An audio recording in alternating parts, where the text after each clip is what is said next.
لو بتفكر تشتري ايفون جديد ومحتار ما بين ايفون 11 وايفون اكس اس ماكس، فلازم تتفرج على الفيديو ده. هنقارن في الفيديو ده ما بين الموبايلين من حيث كل حاجة، تصميم، شاشة، اداء. خلونا نبدأ بأول حاجة وهي التصميم. ايفون اكس اس ماكس تصميمه عادي جدا، الموبايل جايب كاميرتين فوق بعض وشعار شركة ابل موجود في نص الموبايل. ايفون 11 برضه جايب كاميرتين فوق بعض، لكن فريم الكاميرات هنا كبير شوية، وهنا برضه شعار ابل او التفاحة موجودة في نص الموبايل.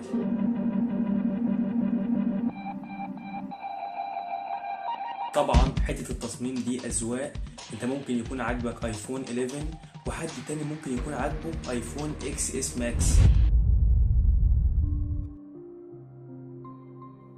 الموبايلين هنا جايين بنوتش حجمها كبيرة اللي كانت بتيجي في الموبايلات في 2017. ايفون 11 هنا جاي بشاشة من نوع اي بي اس ال سي دي، وايفون اكس اس ماكس جاي بشاشة من نوع اوليد. فهتلاقي الوان شاشة ايفون اكس اس ماكس احسن بمراحل، شاشة الوانها طبيعية اكتر لانها جايه من نوع اوليد طبعا، عكس ايفون 11 اللي جاي بشاشه من نوع اي بي اس ال سي دي، بتكون شاشه الوانها باهته ومش مشبعه بالالوان. ودي حاجه انت لازم تعرفها، لان الشاشه الاوليد بتكون شاشه غاليه وبتكون موجوده في الموبايلات اللي سعرها غالي، عكس الشاشه الاي بي اس ال سي دي اللي بتكون موجوده في معظم الموبايلات الرخيصه. يعني انت مثلا لو رحت تشتري موبايل ب 1000 جنيه هتلاقي شاشته اي بي اس ال سي دي. فمن حيث الشاشه بصراحه انا شايف ايفون اكس اس ماكس افضل. معالج ايفون 11 وهو ال A13 بايونيك، ومعالج ايفون اكس اس ماكس وهو ال A12 بايونيك. على الورق ايفون 11 احسن، بس كأداء فعلي الاتنين كويسين قوي. كتصفح ايفون 11 كويس وسلس وسريع، وكذلك ايفون اكس اس ماكس كويس قوي وسريع وسلس برضه، والاتنين لو انت جيت تلعب عليهم هتلاقوهم برضه كويسين وهيأدوا معاك. بصراحة كده من حيث الأداء الاتنين تقريبا زي بعض، بس بصراحة ايفون 11 أحسن.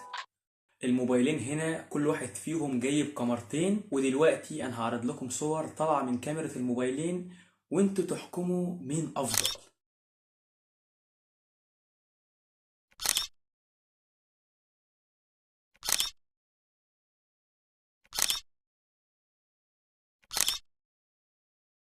من وجهة نظري أنا شايف إن الموبايلين زي بعض بالظبط، الصور اللي طالعة من كاميرا الموبايلين زي بعض.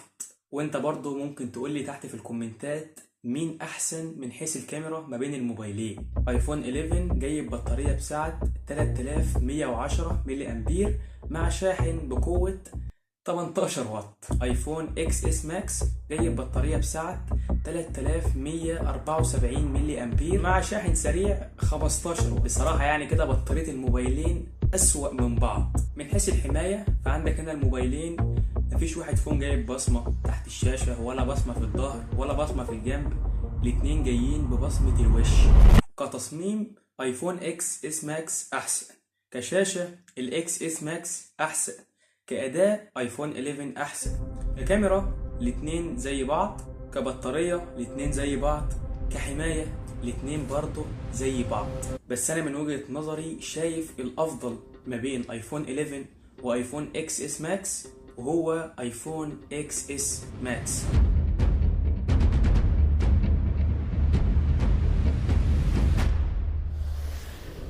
وبس كده، اتمنى لو الفيديو ده عجبكم اعملوا لايك عليه، وعمال اشتراك للقناه وفعلوا زرار الجرس اللي موجود تحت جنب زرار الاشتراك علشان يوصل لكم اي فيديو ننزله على القناه بعدين. حساب على انستجرام موجود تحت في الوصف، روح اعمل لي فولو عليه. وبس كده، سلام.